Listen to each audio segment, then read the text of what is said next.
আসসালামু আলাইকুম রহমতুল্লাহ। আলহামদুলিল্লাহ নাহমাদুহু ওয়া নুসাল্লি আলা রাসূলিল কারীম, আম্মা বাদ। মহান আল্লাহ ইরশাদ করেন 2 নম্বর সূরা বাকারার 3 নম্বর আয়াতে, আল্লাযীনা ইউমিনুনা বিল গায়ব ওয়া ইউকিমুনাস সালাতা ওয়া মিম্মা রাযাকনাহুম ইউনফিকুন।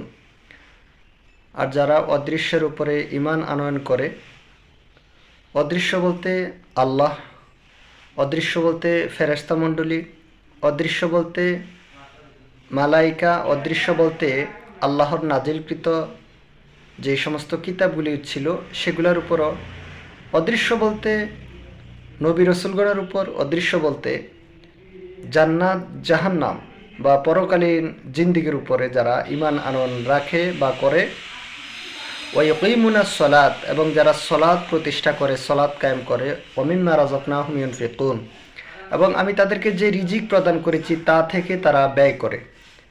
হুদাল্লিল মুত্তাকিন, এরা হচ্ছে কি? মুত্তাকিন। তাহলে মুত্তাকিনদের বৈশিষ্ট্য হচ্ছে 3টি। 1 নম্বর হচ্ছে তারা অদৃশ্যের উপরে ঈমান আনয়ন করবে, 2 নম্বর হচ্ছে সলাৎ প্রতিষ্ঠা করবে, 3 নম্বর হচ্ছে তাদেরকে যে রিজিক দেওয়া হয়েছে তা থেকে তারা ব্যয় করবে। আল্লাহ সুবহানাহু ওয়া তাআলা কোরআন কারীমে 32টি জায়গাতে সরাসরি জাকাতের কথা উল্লেখ করেছেন, আর 80 থেকে 82টি জায়গায় আল্লাহ তাআলা জাকাত সম্পর্কে আলোচনা করেছেন।